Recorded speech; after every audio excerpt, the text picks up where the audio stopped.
Joining us now is Ojinika Okpe, with stories trending around the world. Hello, Jinix. Good morning, Dr. Bati. How are you this morning? Happy Friday to you. Yeah. But you know, there's something different. I'm sure our viewers noticed already. Different? Your glasses, Dr. Bati. You have to brief me. Debriefing after the show. Where did that come from? You look good. You look great. Well, good morning, Ayo. Good morning, Oji. Super great in your blue. Thank you. Well, good morning, Rufai. Oji. Yes. Oji, pepper them. I'm going to try. Oh, yeah. Well, all right. Good morning to you, viewers. Let's begin what's trending. In the wake of the investigative report by Reuters accusing the Nigerian Army of carrying out illegal abortions on victims of insurgency in the Northeast, several media houses shared footage of interviews of alleged victims of the crime. According to Reuters' investigation since 2013, the Nigerian military have conducted a secret, systematic and illegal abortion program in the country's Northeast, ending at least 10,000 pregnancies among victims of insurgency. Reacting to the claim, the Chief of Defense Staff, General Lucky Irabor, described the report as outright nonsense, stating that the claims never occurred. So since that is the position of Reuters, I didn't think it was necessary for me to, call them up and then to engage in, because that is outright nonsense. What the allusions they made is news to me. It never occurred. I never saw anything like that, both from the detention center in Giwa project, than to Malari Cantonment, where I lived, where we have 7 Div Hospital. That was our major hospital for the treatment of our personnel and their families, and especially the wounded. That again, we had unfettered access by all the members of the media. I recall the engagement I had with the media, all true, and I take them there to all the words. So those inanities by Reuters. In any case, you said you interviewed 33 women over a period of how many years? 2013 to date. And then you were able to conclude, what kind of extrapolation is that? That from 33 women, you're able to get 10,000 abortions that have been conducted. The report claimed that there are some soldier security personnel that were interviewed. Who they are, I don't know. Come on. I think that I'll leave it to you to do the interrogation. Well, Dr. Abati, I thought it was important that General Lucky Irabor responded in this manner. There are a lot of questions here still. Those women who have granted those interviews, I think that it is also important for the Nigerian Army to conduct their own investigation as well and share the report of their investigation instead of dismissing the claim. Yeah, I agree with you. It's not enough for General Irabor to just dismiss it and to say that when efforts were made by the international platform that wrote that report to get information for the Nigerian military, he didn't think it was necessary to engage them. It's important to tell your own story. Otherwise, other people will construct the narrative for you.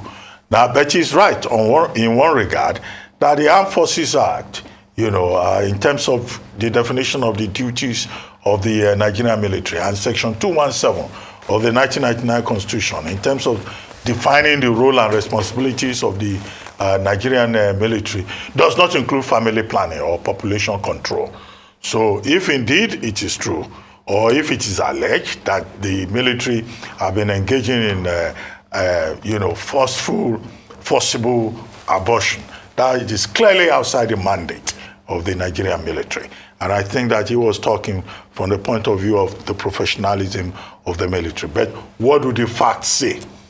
That's why the report must be taken, and then investigated. However, another thing that General Lucky Irabor said is that there are bad eggs within the military. There are saboteurs within the military. And what was not shown in that video is that he went a step further to say that those who are trying to sabotage the Nigerian military and present it in a bad light will be subjected to military discipline. In fact, he talked about capital punishment, that within military laws, military laws are different from, the regular civil law, will be subjected to the capital punishment to ensure that a military institution that is committed to professionalism, the principle of neutrality, will not be sabotaged by, a fifth columnist. So that's the part of it. But we would like to know, the outcome of detailed investigations by the Nigerian military, led by General Irabor himself, who said that he just ignored the report when it was forwarded to him. We all know, he's stating the obvious, that the job of the military does not include family planning.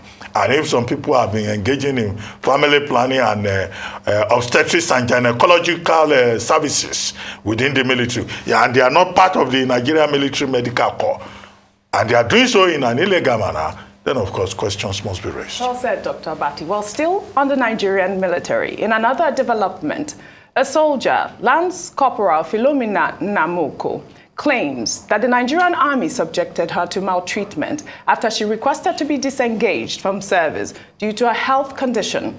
The 38-year-old widow, who hails from Enugu State, joined the Army in 2009. She's attached to the 22 Support Engineering Regiment Intelligence Department in Ogun State. Nnamoko said her troubles began in early 2017 when she was diagnosed with fibroid. Nnamoko claimed that one evening she had an altercation with a commanding officer who felt disrespected by the way she greeted him. He then remanded her to a guard room for weeks, where she was denied access to the cantonment commanders and treatment.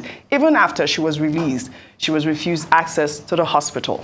Officer Nnamoko said that she has requested for voluntary discharge 9 times in writing, and the Nigerian Army has received 5 out of her 9 letters, but never responded, and that she still has 4 letters that they refused to collect. A spokesperson for the 81 Division of the Nigerian Army, Major Olani Oshoba, when contacted, said she was not aware of the matter.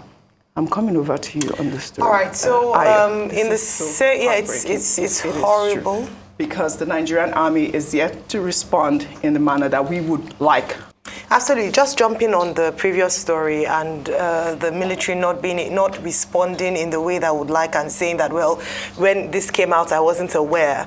There's a big issue if there are internal issues or problems or allegations going on in the military, in the army, and the principal officers are saying that they haven't responded or they are not aware.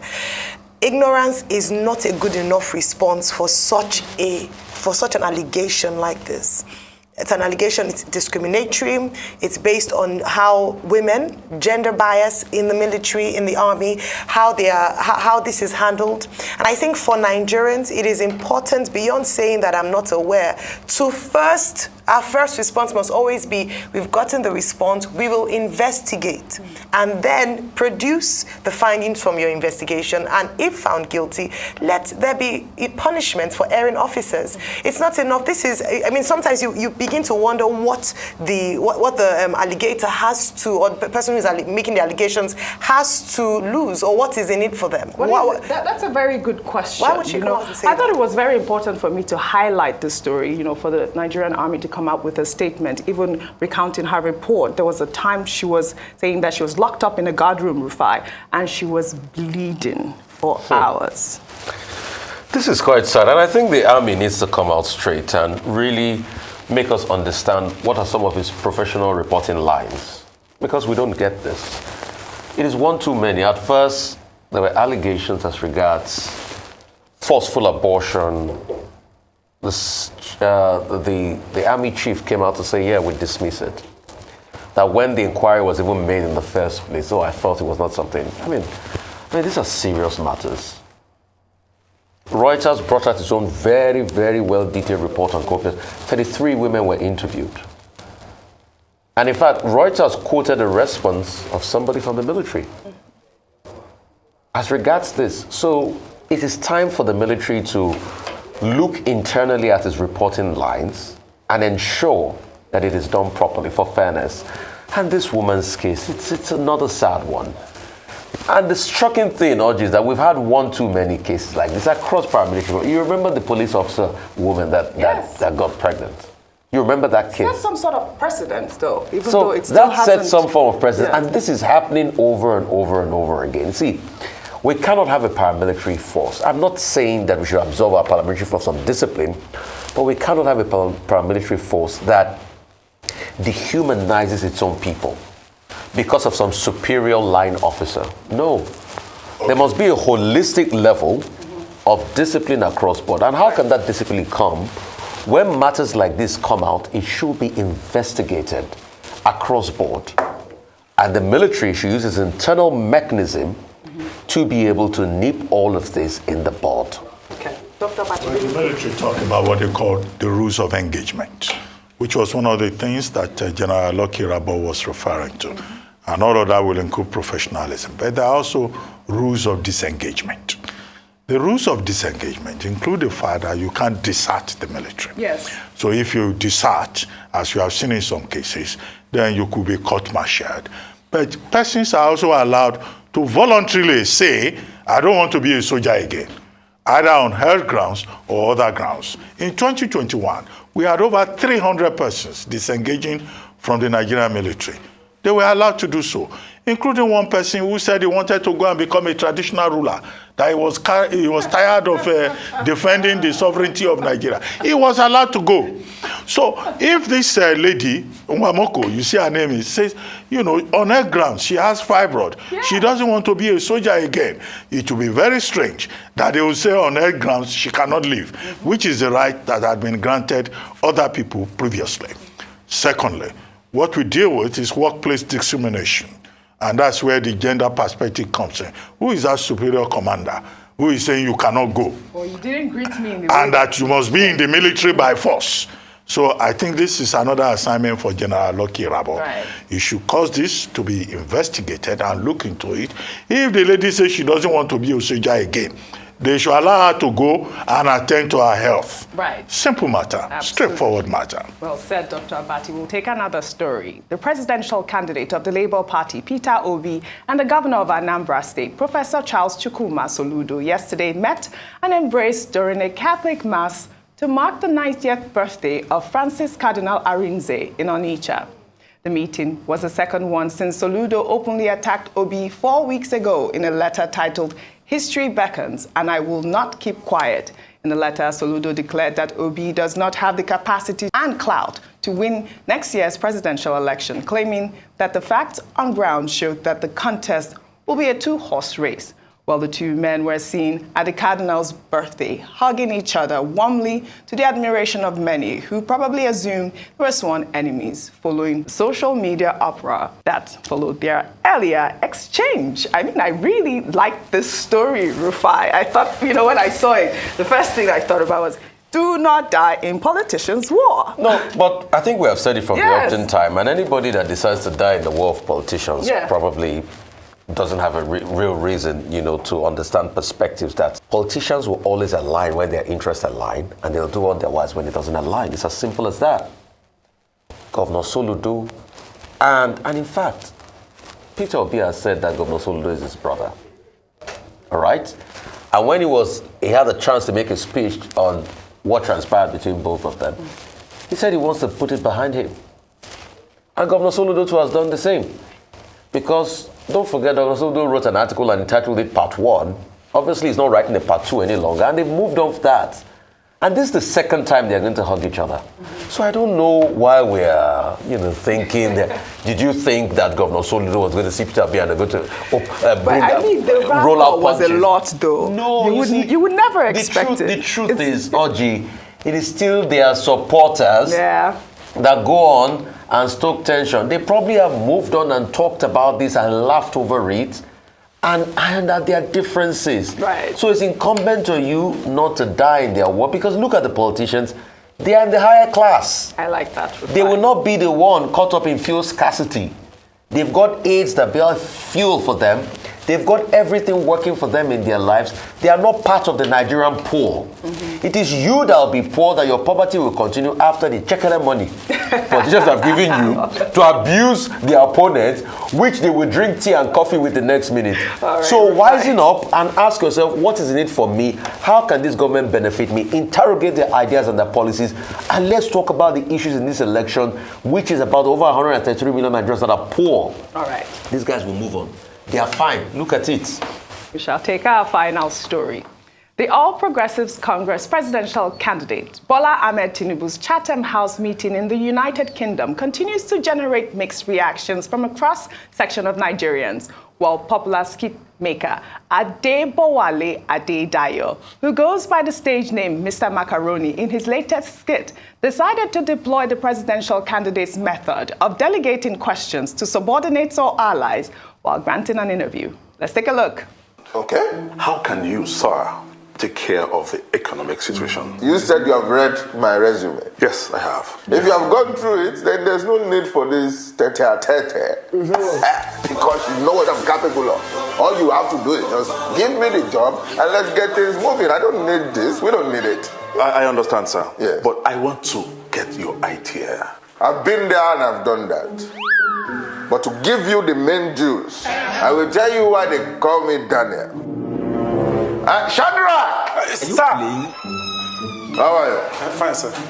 Give him solution to economy. What type of plane is sir, as you can see, I came in here very fresh and neat. That's a function of the economical, astronomical... Say no more. Say no more. The records are there. I want to hear from you.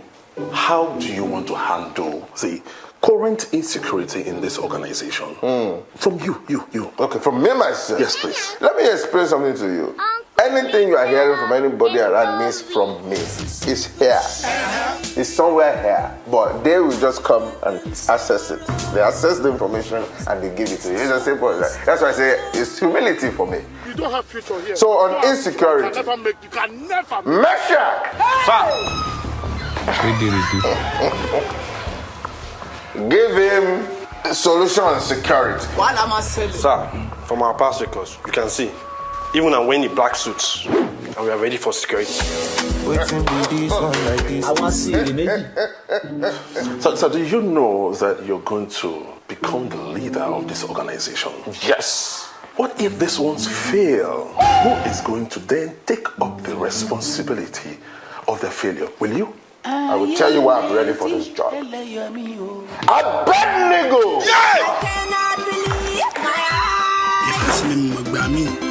If things go wrong, will you take responsibility? Yes, sir. There you have your answer. Throw us in the lion's den. We are ready. Dr. Matthew, you're ready. There you have it.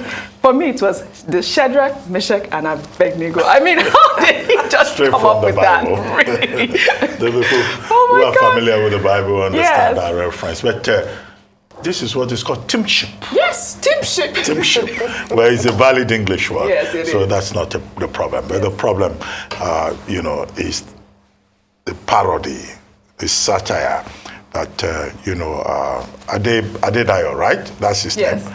Adebowale Adedayo, popularly known as Mr Macaroni, has put across. And it speaks to what we used to teach our students in comedy and other comic forms about the aesthetics of laughter. You can see we have laughed about it and all of that, but we got the message. Yes. And he's been able to put the message across in a very friendly, talented manner. Creativity, innovation, that's the major highlight of that particular skit. And I'm not surprised. Now, earlier on the program today, before you came on, Ambassador Joe Keshi drew attention to it, that he saw it, and he just delivered the message. And that's the whole thing about drama, how it embodies the totality of messages in a very short space. Yeah. I wanted to comment on the first story about the two, Soludo and Peter Obi meeting, and Obiano also being there. Okay, they first met at the 70th birthday of Pastor Eze Okafor, and now they met at Cardinal Arinze's 90th birthday. I think, again, it overshadowed the importance of the fact that this was a celebration of the 90th birthday of a man who is a major icon in the Catholic Church, you know, a major source of inspiration to generations of Catholics, a man who put Nigeria on the map in Rome and has also, you know, played up Anambra and the Catholic Church in Nigeria, right, as Cardinal John Onayeka pointed out in his homily. So we join others in congratulating Francis Cardinal Arinze on his 90th birthday. Absolutely. Thank you very much, Ochinika. Well, I was just going to say that it just shows how creatively the young Nigerians can participate in the electoral process. Yes. Find your niche and do it. Spread the message. Well done. Thank you all for your great analysis on what's trending today. See you all soon.